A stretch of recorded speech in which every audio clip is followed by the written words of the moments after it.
নষ্ট হইও না, চরিত্রহীন হইও না। এত সহজে এত অল্প বয়সে 16 বছরে চরিত্র এভাবে নষ্ট করে দিলা। মাত্র 18 বছর বয়সে এত নারী দেখে ফেললা, মাত্র 18 বছরে এত উলঙ্গ ছবি দেখে ফেললা। বাকি জীবন কি করবা বাবা? হ্যাঁ, মাত্র 18 বছর বয়সে এত জিনা ব্যভিচার দেখে লাইলা। ছি ছি ছি। বাকি সময় কি করবা বাপ? বাকি সময় কেমনে চলবা আব্বা বলো?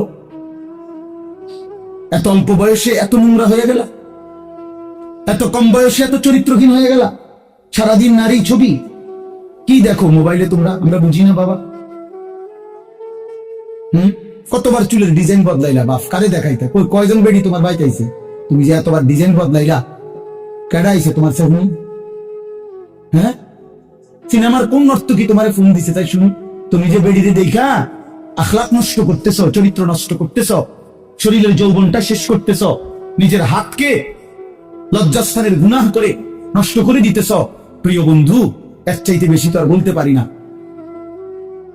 কিন্তু বিনিময়ে কোন নর্তকী তোমার বাড়িতে আসছে? হ্যাঁ, সিনেমার কোন নর্তকী, হিন্দি সিনেমার কোন নর্তকীরে তুমি চিনছ বলো ভাইয়া? কেন আখলাক নষ্ট করে দিলা? কেন চরিত্র নষ্ট করে দিলা? কয়জনে নামাজ পড়ছো আজকে মাগরিবের নামাজ বলো ভাইয়া? আমরা তো আলহামদুলিল্লাহ আল্লাহর দয়ায় আমার একদিনের ব্যস্ততা দেখলেও তো আমি মাথা ঘুরে গেল। কিন্তু এই ব্যস্ততার ভিতরে দিয়েও তো মাগরিবের নামাজও তো আমার এখানে এসে মাহফিল ঢুকতে হবে। আমি আমার ভাইয়ের সাথে কথা বলছি আসরের সময়, ভাই আমার একটু দেরি হইল, মেহমান আসছে, মাদ্রাসা জরুরি কাজ ছিল আমার। কিন্তু আলহামদুলিল্লাহ ব্যস্ততা ঠিক আছে, কিন্তু জামাত মাগরিবের নামাজটা জামাতে পড়ছি। ওই দৌলতপুরের একটা গ্যাস ফিল্ড আছে, ওইটা মসজিদ। কেমনে নামাজ ছেড়ে দিলা ভাইয়া? চেহারা সুরত দেখলেই তো বোঝা যায় কতদিন হয় নামাজ পড়ো। ওফ, আল্লাহকে ডাকো না। তে আল্লাহকে এমনি ভুলে গেলা, রাসূলকে এভাবে ভুলে গেলা, ধর্মকে এভাবে অপমান করলা, মাকে এত বড় বেইজ্জতি করলা। 2 বছর যে মা দুধ পান করাইছে, তোমারে তিল তিল করে বড় করছে, এই উদ্দেশ্যে যে তুমি 16 বছর বয়সে শুধু নারী দেখবা, ছবি দেখবা, মোবাইলে উলঙ্গ দৃশ্য দেখবা, তুমি মালিকের একটা সেজদা দিবা না, এক ওয়াক্ত নামাজ পড়বা না। তোমার মা বুঝি তোমার এই জন্য দুধ খাওয়াছিল? হ্যাঁ, তোমার বাবার তিল তিল করা টাকা, বেচারা কেউ 16 বছর বিদেশ, কেউ 18 বছর বিদেশ, রক্তটা পানি করে পয়সা রোজগার করে, কি পরিমাণ ঘাম শরীরটা দিয়া ঝরে আরব দেশে মরুভূমিতে। আহা, 12 ঘন্টা 14 ঘন্টা 16 ঘন্টা ডিউটি করে প্রবাসী, পরিমাণ ঘাম ঝরে এক এক প্রবাসী। প্রতিটা টাকার মধ্যে, প্রতিটা দিনার দিরহামের মধ্যে, প্রতিটা রিয়ালের মধ্যে ঘামে ভিজা, ঘামে ভিজা। এত ঘাম, এত কষ্ট করে যে মানুষটা স্ত্রীর আদর পায় না, ছেলে মেয়েদের আদর পায় না, 18 বছর 16 বছর 14 বছর, যার একটা ছোট বাচ্চা আছে, মনে করো মেয়ে আছে, ছেলে আছে ছোট, সে দেশে বাবা বিদেশে, কি পরিমাণ বাচ্চাটা বাপকে দেখতে মন চায়। আমি তো ওই আমার সাথীদেরকে জিজ্ঞাসা করেন, আমার গাড়িতে রাতের যদি 3টা বাজেও আমি যাই, 2:30 3টায়, আমার ছোট মেয়ে 3 বছর বয়স, কোন সময় কোন দিনও ঘুমায় না। আমি যতক্ষণ না যাই ওই ঘুমায় না। একটা দৌড় দিয়া দরজা সে খোলে, কলিং বেল টিপ দিলেই সে বুঝে আব্বু আসছে। তার মার সাথে সে আইসা গেটের সামনে দরজা খোলে, তো ও যখন হাসে আমার কাছে মনে হয় গোটা পৃথিবী হাসে। তো এমন আদর যেই বেচারা বছরের পর বছর কোরবানি করে দিছে সন্তানদের জন্য, একটু মুখে হাসি ফুটাবে স্ত্রীর জন্য, তো সেই বাবার সন্তান হয়ে তুমি এইভাবে জীবন শেষ করে দিলা। এটা ইনসাফ হলো ভাইয়া? বলো বাবা, বলো। প্রিয় বন্ধু আমার, বাপ আমার, সন্তান আমার, ছেলে আমার, কিশোর নওজোয়ান, আমি এক ফেরিওয়ালার মতো চিৎকার করে বললাম যে নিজেকে নষ্ট করে দিও না ভাই। আখলাক বড় সম্পদ, চরিত্র বড় সম্পদ। নারীর আসক্তি, জিনা ব্যভিচারের দৃশ্য, উলঙ্গ দৃশ্য, নারীর লোভ, বিশ্বাস করো তোমার দুনিয়াও শেষ করে দিবে, আখিরাতও শেষ করে। আল্লাহ নবী বলছে ফাত্তাকুদ দুনিয়া ওয়াত্তাকুন নিসা। আল্লাহ নবী বলছে উম্মত দুনিয়ার ধোঁকা থেকে বেঁচে থাকো, নারীর ধোঁকা থেকে বেঁচে থাকো। বেপর্দা নারী, হারাম নারী, যে নারীকে দেখার তোমার অনুমতি নাই, ওর হাসি মূলত হাসি না, আগুন। ওর রূপ যৌবন মূলত যৌবন না, ওইটা জাহান্নামের কয়লা, গুণের কয়লা, হয় তোমারে বরবাদ করে দিবে। আল্লাহ নবী সাল্লাল্লাহু আলাইহি সাল্লাম বলছে যুবক, যদি কষ্টই হয়, যদি কষ্ট হয় যৌবন ধরে রাখতে, তাহলে ফাআলাইহি বিসসাওম, রোজাই রাখো, রোজা রাখো, রোজা রাখো। ফাইন্নাহু লাহু বিজাউন, কেননা রোজার মধ্যে যৌন শক্তি প্রতিরোধের প্রতিষেধক আছে, অ্যান্টিবায়োটিক। রোজা রাখো। আল্লাহ নবী সাল্লাল্লাহু আলাইহি ওয়াসাল্লাম ইয়া মাশারাশ শাবাব, ডাইরেক্ট ডাক দিছি, ইয়া মাশারাশ শাবাব, হে যুব সমাজ। কি মজাদার শব্দ, নবীজি নিজে বলছে, যুবককে আলাদা বলছে, হে যুব সমাজ। মান ইসতাতাআ মিনকুমুল বাআতা ফালিয়াতাযাওয়াজ, যার বিবাহের সামর্থ্য হয়েছে, এক নম্বরের আর্থিক সামর্থ্য, দুই নম্বর শারীরিক সামর্থ্য, তো তুমি বিবাহ করো। ফাইন্নাহু আগাদ্দু লিল বাসার, বিবাহ তোমার চোখ নিচের দিকে হেফাজত করবে। ওয়া আহসানু লিল ফারজ, লজ্জাস্থানকে পবিত্র রাখবে গুনাহ থেকে। ওমান লাম ইয়াস্তাতি, আর যদি কেউ এই মুহূর্তেই পারতেছ না, পরিবেশ, পারিপার্শ্বিকতা সব মিলাইয়া বিবাহের সময় এখনো হয় নাই, কিন্তু নিজের যৌন চাহিদা আছে, নিজের ভিতরের কামনা বাসনা আছে, এটা তো বন্ধ করে দেওয়া যাবে না। এমন কোন ট্যাবলেট দিয়ে বলে যে তার যেন আর কোনো শারীরিক কোনো যৌন চাহিদাই যেন না থাকে, এমন ইনজেকশন দিয়ে দেন না, তাহলে তো মুশকিল, এটা বিপদ। এটা তো আল্লাহ প্রদত্ত, আল্লাহ প্রদত্ত। অতএব আল্লাহ নবী বলছেন ফাআলাইহি বিসসাওম। তাক ওদিকে তাকায়ও না ভাই, এত মানুষ সবাই গুছান সম্ভব না, কিছু পাগল ছাগল ফালতু গুলো থাকবে, এটা এত তান তো হয়ে গেলাম। যে দূর শুনছে, আমি এত সংখ্যার চিন্তাও করি না, মানুষ হয়েছে 10 কোটি, হ্যাঁ, আল্লাহ কইলো আমি নিলাম না, কথা বুঝছেন? মানুষ হয়েছে 50 লাখ, আমি সব আমার আলগি দিয়ে মনে করেন 4 রাস্তার মাথা নিয়ে হতাই দিয়েছি। আল্লাহ বলছে আমি আনিস, তোমার নিলাম না, খালি তো লাভ হইল কি?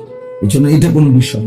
তো আল্লাহ নবী বলেন ফাআলাইহি বিসসাওম, তাহলে তুমি রোজা রাখো। ফাইন্নাহু লাহু বিজাউন, এবং এটার মধ্যেই তোমার জন্য প্রতিষেধক রয়েছে।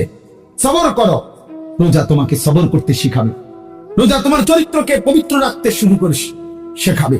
এটা রাসূলুল্লাহ সাল্লাল্লাহু আলাইহি ওয়াসাল্লামের নববী প্রেসক্রিপশন, এটা নবীজির প্রেসক্রিপশন, নবীজির ঔষধ। তো আমার বলার উদ্দেশ্যে এই আয়াত আমি এই জন্য পড়ছি যে আলহামদুলিল্লাহ, নিজেকে চরিত্র গঠন, তোমরা যারা কিশোর, নওজোয়ান, যুবক, তোমরা যারা এখনো অবিবাহিত, তোমাদের কাছে বন্ধু অনুরোধ, চরিত্রের হেফাজতের নিয়তে, অভ্যস্ত বানাবার নিয়তে, নিজের আখলাকের পবিত্রতার নিয়তে মাহে রমজান সামনে, মাহে রমজান সামনে, এবারের রমজানে টার্গেট নাও 30 দিনের রোজার মাধ্যমে দিল থেকে আল্লাহর কাছে এইভাবে 30টা দিন হাতে গুনে তুমি আল্লাহর সাথে ওয়াদাবদ্ধ হও যে আল্লাহ 30 দিন আমি রোজা রাখবো, এবং যৌন চাহিদা, লজ্জাস্থানের চাহিদা, অশ্লীলতা, বেহায়াপনা, নর্তকী, নাচ গান, উলঙ্গ ছবি দেখা, নারীকে নিয়ে চিন্তা ভাবনা, মেয়েকে নিয়ে অস্থির চিন্তা ভাবনা, অবৈধ কোনো প্রেম সম্পর্ক, হারাম কোনো রিলেশন, এই সব ত্যাগ করে বন্ধু 30টা দিন মনোযোগ দিয়া রোজা রাখো। তারাবি পড়ো, ইফতার করো, সাহরি করো, তাসবিহ পড়ো, তেলাওয়াত করো, কোন আলেম দ্বীনের সাথে উঠা বসা করো, ইমাম সাহেবের সাথে সম্পর্ক করো, ইনশাআল্লাহ দেখবা আল্লাহ চাহে তো 30 দিনের মাথায় আল্লাহ বলেন লাআল্লাকুম তাত্তাকুন, আমি আল্লাহ ওয়াদা দিলাম মুমিন তোকে মুত্তাকি বানিয়ে দেব, মুত্তাকি বানিয়ে দেব। আর যদি মুত্তাকি হও তাইলে পুরস্কার কি? উইদ্দাত লিল মুত্তাকিন, আল্লাহ বলছেন জান্নাত বানানোই হয়েছে মুত্তাকিদের জন্য। 30 দিনে মুত্তাকি হবা, 30 দিনে জান্নাতি হবা। ইয়া আইয়ুহাল্লাযীনা আমানু, হে ঈমানওয়ালা, আল্লাহ বলেন যেন ঈমান তোমার পাসপোর্ট, আমি পাসপোর্ট নিলাম 30 দিন আগে, আর আল্লাহ ওয়াদা দিবেন রমজানের চাঁদ উঠলে আমি আল্লাহর কাছে ঈমানের পাসপোর্ট দিবা, ঈমানের পাসপোর্ট আমি জমা নিলাম, 30 দিন অপেক্ষা করবা, 30 দিন আমার হুকুম মাইনা চলবা, 30 দিন পরে ঈদের চাঁদ উঠবে, সেই দিনই তোমার পাসপোর্টের উপরে জান্নাতের ভিসা লাগবে, পাসপোর্ট এবং ভিসা লাগবে, আর ঈদের দিন ফ্লাইট হবে জান্নাতের ফ্লাইট, ইনশাআল্লাহ।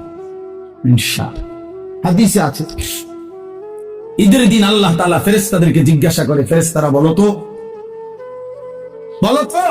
ওই ব্যক্তির প্রতিদান কি হইতে পারে যে তার পরিশ্রম, তার হুকুম, তার মুনিবের আদেশ পূর্ণ আদায় করছে, যেই কর্মচারী তার কর্ম ঠিক মতো 100 পালন করছে, তো এখন তার বিনিময় কি হইতে পারে? ফেরেশতাদেরকে আল্লাহ বলবে ঈদের দিন, ফেরেশতারা বলবে মাওলা, তো এটার বিনিময়তে এটাই ওয়াফা আজরাহু, তার বিনিময়ে তাকে পূর্ণ দিবেন, পারিশ্রমিক পূর্ণ দিবেন, কারণ সে তার কর্ম পুরা করছে, অতএব পারিশ্রমিক তো কি দিতে হবে? পুরা দিবেন, এটাই তো যুক্তির কথা।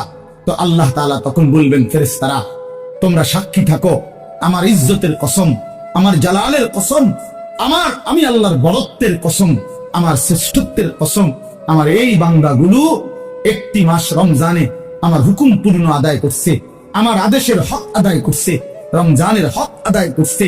আজকে আমি আল্লাহ ঈদের দিনে ঘোষণা দিলাম তোমাদের সামনে, কাদ গাফারতু লাকুম, আমি আল্লাহ আমার এই বান্দাদেরকে মাফ করে দিলাম।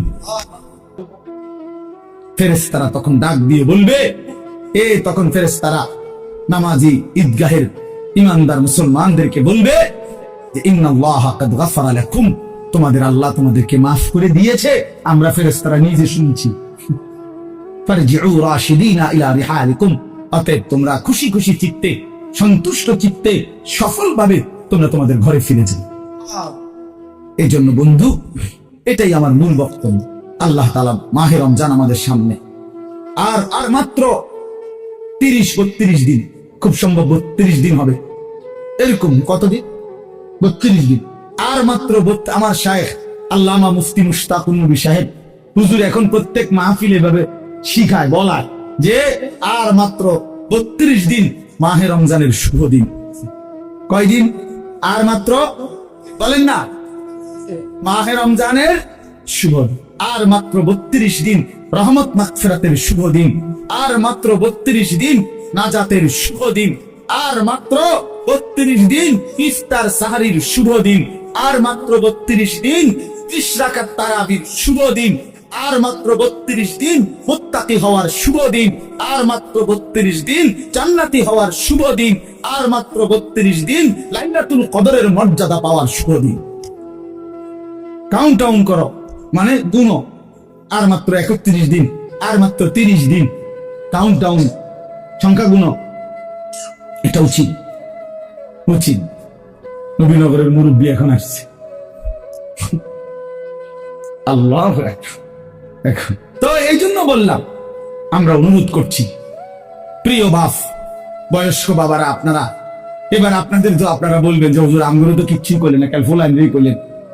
আপনাদের জন্য কথা হলো এটা বাপ, আপনাদের জন্য প্রথম জিম্মাদারি। আমি প্রতিদিন এটা বলি, আপনাদের স্ত্রী সন্তান, আপনাদের ছেলে মেয়ের ঈমান আমল আখলাক, বন্ধু আমার, বাপ আমার, এদের এই ঈমান আমল আখলাক, এইটার সংশোধন, এটার ফিকির, এটা আপনাদের মূল জিম্মাদারি, এটাই আপনাদের মূল জিম্মাদারি। আপনারা দয়া করে ঘর যদি পুরা শেষ করতে নাও পারেন, কিচ্ছুই তো, আপনারা যদি সোফা, খাট, পালং, পরিবারের সবটা চাহিদা, মনে করেন 4 রুমে 4টা খাট দরকার, আপনি হয়তো হায়াতে থাকতে 2টা খাট ব্যবস্থা করতে আসছেন, তেমন অসুবিধা হবে না, বাকি দুটা হেতে বানাইতে পারবেন। আপনি দেখেন বাবা, হেতে আরো সুন্দর বানাইতে পারেন, মুখগুলো দায়িত্ব নিচ্ছে, নিজে কইছে, তাইলে এই জন্য সে আরো সুন্দর বানাইতে পারবে। আপনি অপেক্ষা করেন, আপনি সাদ্দা না দিতে পারলো সে দিবে। অতএব শুধু দুনিয়া মিলাইবার জন্য আপনারা বাবারা, বয়স্ক বাবারা, অভিভাবক যারা, ছেলের বাপ, মেয়ের বাপ, স্ত্রীর স্বামী, দয়া করে বাপ, আপনারা গহনা অলংকার, আসবাবপত্র, খাট, পালং, সোফা, ফার্নিচারের জন্যই আপনারা আপনাদের এই সময় হায়াত শেষ করেন না, বরং সংসারের পবিত্র দায়িত্ব, স্ত্রী সন্তানের মূল দায়িত্ব হলো আপনার উপরে, তাদের ব্যাপারে আল্লাহর কসম, তাদের ইবাদত, তাদের ঈমান, তাদের আমল, তাদের আখলাক আপনার বিবেক দিয়ে ভাবা উচিত। আমার ছেলেটা 16 বছর কোনদিন ফজরের নামাজ পড়ে না, আমি কেমন বাপ, আমার ছেলেটা কেমন ছিল? আমার মেয়েটা কোনদিন পর্দা করে না, আমি কেমন মা, আর আমার ছেলের মেয়েটা কেমন মেয়ে? বলে আমার ছেলে সারা রাত সারা দিন মোবাইলের উপরে পড়ে থাকে, বন্ধুদের আড্ডা, আহা কত ছেলে আছে তাদের বাপ কত সুখী দিও উকি দিও ফোলাগানে দেখেন। এই সোরে এমন সোর, এমন ডাকাত, এই ডাকাতের সবচেয়ে বড় শত্রু তার বাপ।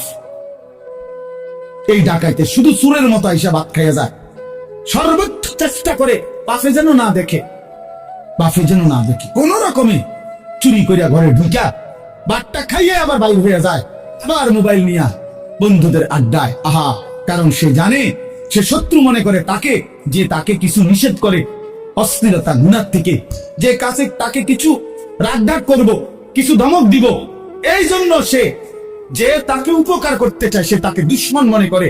আর যে বন্ধু তারে একটার পর একটা অশ্লীলতা, নারী ছবি বেহায়াপনার মধ্যে লাগাইয়া রাখে, সে তাকেই কেবল বন্ধু মনে করে, ও ফ্রেন্ড, আর বাবা দুশ্মন।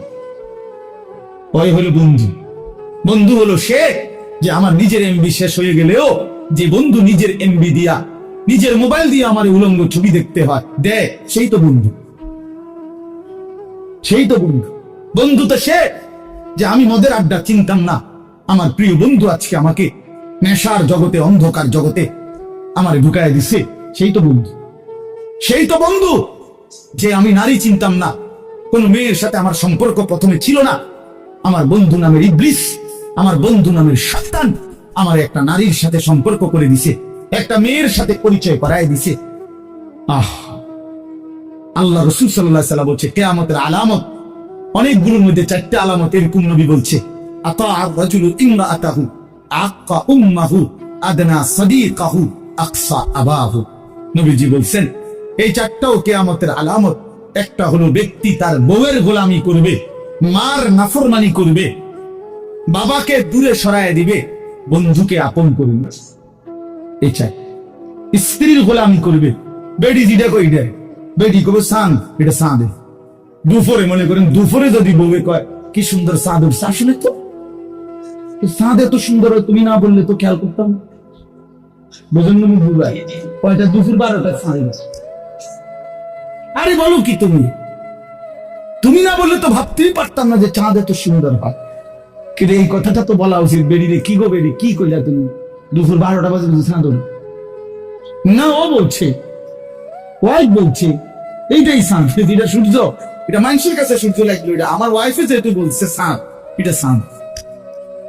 এরকম অসভ্য এমন গোলাম, নারীর গোলাম, নারীর চাকর, স্ত্রীর চাকর, মাকে জুলুম করে, আখ্যা উম্মাহ। আল্লাহ নবী সাল্লাল্লাহু আলাইহি ওয়াসাল্লাম বলছে 3টা গুনাহ সবচেয়ে বড় গুনাহ। একটা হলো আল ইশরাকু বিল্লাহ, আল্লাহর সাথে শিরিক করা। 2 নম্বর হলো উকুকুল ওয়ালিদাইন, মা বাবার নাফরমানি করা। 3 নম্বর হলো শাহাদাতুজ জুর আও কাউলুজ জুর, মিথ্যা সাক্ষ্য দেওয়া অথবা মিথ্যা কথা বলা। নবীজি বলছে, একটা হাদিসে বলছে এই 3টা হলো বারুল কাবায়ের, সবচেয়ে বড় কবিরা গুনাহ। মাকে কষ্ট দিও। আমাদের বাংলাদেশের একজন বুজুর্গ আছেন, আমাদের আদিব সাহেব হুজুর আল্লামা আবু তাহের মিসবাহ, এই হুজুরের একটা লেখা আছে, মাকে রাজি করো, দুনিয়া আখিরাতের কোথাও আটকাবে না। মাকে খুশি রাখো, মাকে খুশি রাখো, মায়ের মুখে হাসি ফুটাও, তোমার জান্নাতের দুয়ার খুলে যাবে।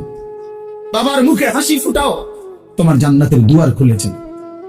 এই জন্য আমি অনুরোধ করছি, আমার কথা শেষ, আজকে নওজোয়ান কিশোর তরুণ বাবারা, বয়স্ক বাবা আপনাদেরকে বললাম, আপনাদের ছেলে মেয়ে স্ত্রী নামাজের ফিকির করেন, রোজার ফিকির করেন, রোজার ফিকির করেন। আল্লাহ তাআলা বলছে ওয়া'মুর আহলাকা বিস-সালাহ, আপনি পরিবারের সদস্যদেরকে নামাজের আদেশ করুন, এই জন্য আল্লাহর আদেশ। এই জন্য আজকে মাহে রমজানকে সামনে রেখে জীবন পরিবর্তনের একটা সিদ্ধান্ত নওজোয়ান তোমরা নিতে পারো কিনা বলো, বলো বাবা, কিশোররা বলো, নওজোয়ান তোমরা বলো, নওজোয়ান তোমরা বলো। আমার একটা অনুরোধ, আমার একটা হাত নামাও, আমার একটা অনুরোধ হইলো, এখানে যাদের বয়স 30-এর উপরে, আপনারা বাদে, আপনারা যেমনি আছেন এমনি বসবেন, 30-এর ঊর্ধ্বের বয়স যাদের, এরা উঠেন না, বাকিরা 30-এর নিচে যাদের বয়স, তোমরা দাঁড়ায়, দাঁড়াও, দাঁড়াও, ইনশাআল্লাহ দাঁড়াও। নওজোয়ান, ওঠো নওজোয়ান, জাগো নওজোয়ান, বলো নওজোয়ান, হিম্মত করো নওজোয়ান, আগুন করো নওজোয়ান, পতাকা উড়াও নওজোয়ান, ইসলাম উড়াও নওজোয়ান।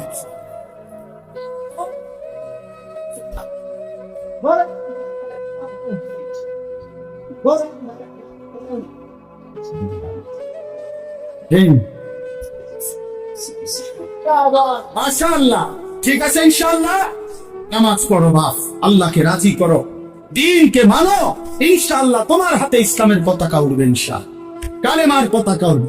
ছিটকে পড়ো না, আমি বললাম পতাকা কেউ না কেউ তুলবেই, ইসলাম বিজয় হবেই হবে, কিন্তু তুমি কামে লাগলা কিনা এটা দেখার বিষয়। আবারও বলছি, প্রয়োজনের মুহূর্তে যদি দল থেকে ছিটকে পড়ো, ইমানের পতাকা যদি তুমি ধরতে না পারো, মাহাদির পতাকা যদি তুমি ছুঁইতে না পারো, দাজ্জালের বিরুদ্ধে যদি সিনা টান করে দাঁড়াইতে না পারো, একদিন তোমার মৃত্যু হবে বেঈমানের মৃত্যু, কুকুর বিড়ালের মৃত্যু, জন্তু জানোয়ারের মৃত্যু হবে, মনে রেখো। নারী তোমার একদিন জাহান্নামে নেবে, অশ্লীল ছবি তোমার জাহান্নামে ফেলে দিবে, দুনিয়াতেও ঘৃণিত হবে, লাঞ্ছিত হবে, লাঞ্ছিত হবে। এই জন্য দয়া করে চরিত্রহীন হইও না, আখলাক নষ্ট করো না। মাহে রমজান আমাদের কিশোর তরুণ নওজোয়ান এদের পরিবর্তনের জন্য হাতিয়ার হোক, আমি এই দোয়া করি, এই কবুল করি।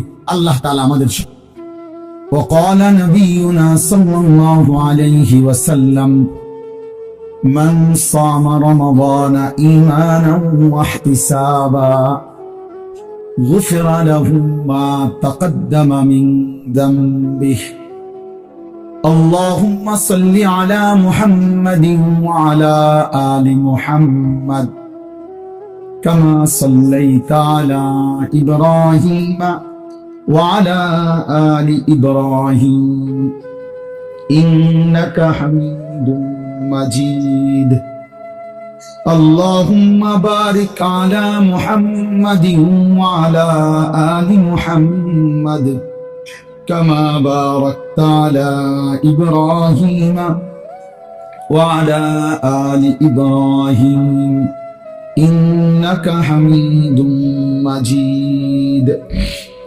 سبحانك لا علم لنا إلا ما علمتنا إنك أنت العليم الحكيم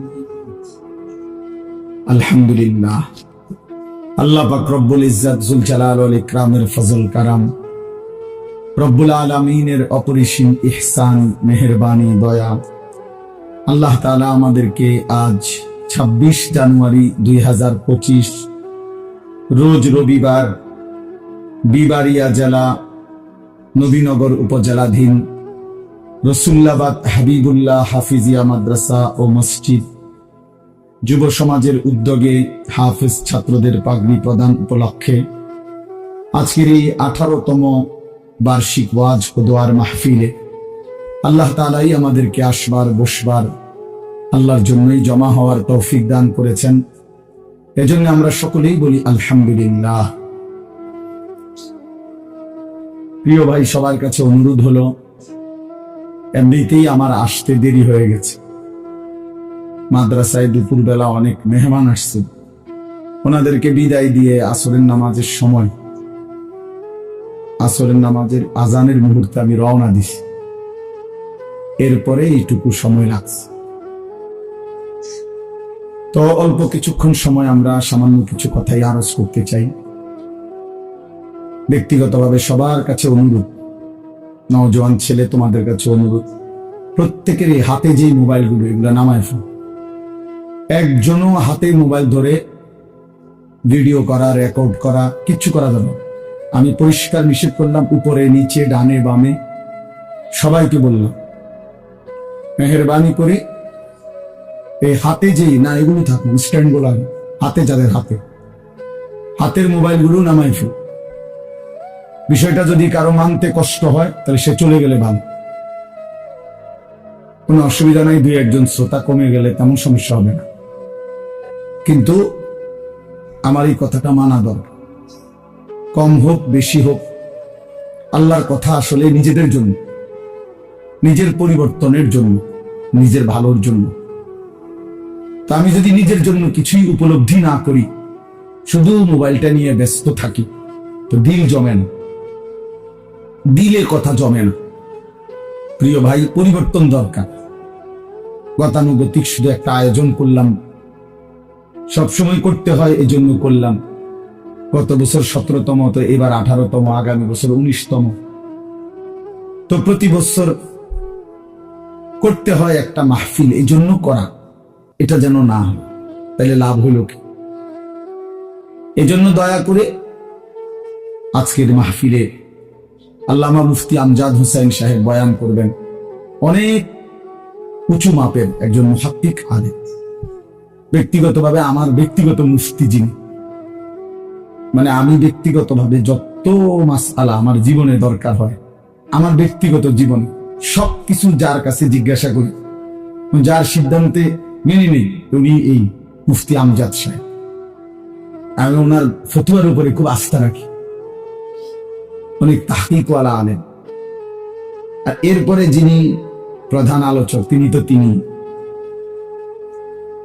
এজন্য আল্লামা মুফতি আরিফ বিন হাবিব, উনি যার দ্বিতীয় কফি খুঁজে পাওয়াটাই মুশকিল।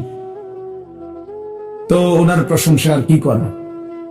আলহামদুলিল্লাহ, বাংলাদেশ না, হাজারো লাখো ওলামায়ে কেরামের হৃদয়ের মানুষ, পছন্দের মানুষ, আস্থাভাজন মানুষ, নীরবে অতিরিক্ত কোনো লাফালাফি ফালাফালি ছাড়া এক নীরব সাধক যে আল্লাহর কথা বলে যাচ্ছে এবং কোরআন সুন্নাহর বিশুদ্ধ তথ্যটা, যেটা আমরা খুঁজে নিতে অনেক সময় লাগত, উনি এরকম সাগর মহাসাগর বলা যায় তালাশ করে উম্মতের জন্য অনেক দামি দামি কথা বক্তব্য উপস্থাপন করে থাকেন। সেই প্রিয় ভাই মাওলানা মুফতি আরিফ বিন হাবিব, আলহামদুলিল্লাহ, উনি আজকে আসবেন। হাফেজ আনোয়ার ভাই রসুল্লাবাদী মাদ্রাসার যিনি জিম্মাদার, ওনার লাইন আছে আমি জানি, এজন্যই না আসবে। সে আসলে আমরাও উনি বললে ফিরাইতারি না, ভালো মানুষ। এই জন্য আল্লাহ তাআলা আমাদের সবাইকে আল্লাহর দ্বীনের জন্যই কবুল করে নেন। এজন্য আমরা সবাই মনোযোগী হই, সবগুলো বয়ান শেষ পর্যন্ত যদি তোমরা ছেলেরা দিল দিয়া শুনো, নিজের জিন্দেগির পরিবর্তন হবে, ভালো হবে। নিজের ভালো, নিজের কল্যাণ, এটা বুঝা, এটা অনেক বড় নিয়ামত। আত্ম উপলব্ধি, আত্মসম্মান, আত্মমর্যাদা, এটা অনেক বড় নিয়ামত, যে আমি চিনলাম আসলে আমি কে।